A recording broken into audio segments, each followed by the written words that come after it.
ఇక కుంభరాశి వారి యొక్క ఫలితాలు. అయితే ఈ మాసంలో మీ గోచార గ్రహగతులు కనుక చూసుకున్నట్లయితే అనుకూలమైనటువంటి ఫలితాలు ఎక్కువగా కనపడుతూ ఉన్నాయి. కాబట్టి చాలా జాగ్రత్తగా సమయాన్ని సద్వినియోగపరుచుకోండి. ముఖ్యంగా సంపాదించడానికి, డబ్బులు ఇన్వెస్ట్‌మెంట్ చేయడానికి, మార్గాలు అన్వేషించడానికి, ఆదాయ మార్గాలు అన్వేషించడానికి అద్భుతమైనటువంటి కాలంగా ఈ నెల మీకు చెప్పుకోవచ్చు.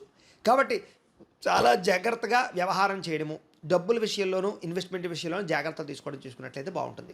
ముఖ్యంగా ఈ నెలలో మీరు భూములు కొన్నా, గృహాలు కొన్నా, బంగారం కొన్నా, వ్యాపారాలలో పెట్టుబడులు పెట్టినా, ఇన్వెస్ట్‌మెంట్లు చేసినా విపరీతంగా యోగిస్తోంది.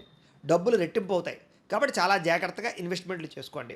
కాబట్టి ఏది ఏమైనా కూడా షేర్‌లోనూ, ట్రేడింగ్‌లోనూ డబ్బులు పెట్టుబడులు పెట్టేటప్పుడు మాత్రం ఒక్కసారి మీ జాతకం బాగుందా లేదా, దోషాలున్నాయా అనేది పరిహారాలు చేసుకుని అప్పుడు పెట్టాలి.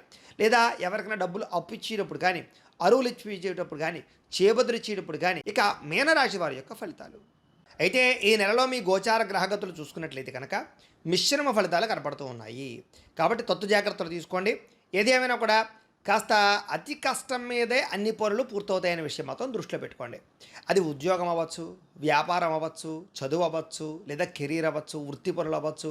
ఏదైనా సరే సులువుగా ఏ పని జరగవు, అతి కష్టం మీదే జరుగుతూ ఉంటాయి. కానీ ఏ పని జరగకుండా ఉండదు, అన్ని పనులు జరుగుతాయి. కాబట్టి మీరు కొంచెం కష్టపడితే పనులు అవుతాయనే విషయం దృష్టిలో పెట్టుకోండి తప్ప ఏదో నిరుత్సాహంతో సగం సగం చేసి ఆగిపోయిన మాత్రం ఏ పని చేయకండి.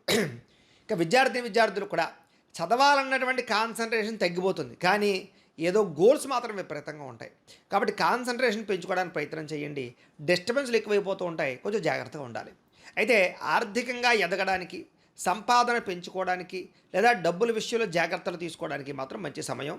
డబ్బుల విషయంలో, ఆర్థిక విషయంలో, సంపాదన విషయాల్లో తెలివితేటలతో పాటుగా, సామరస్యతతో పాటుగా, సాహసోపేతమైన గుణాలతో పాటుగా సంపాదన పట్ల ఆసక్తి కూడా పెరుగుతుంది. కాబట్టి డబ్బులు విపరీతంగా సంపాదించడానికి కృషి కూడా చేస్తారు.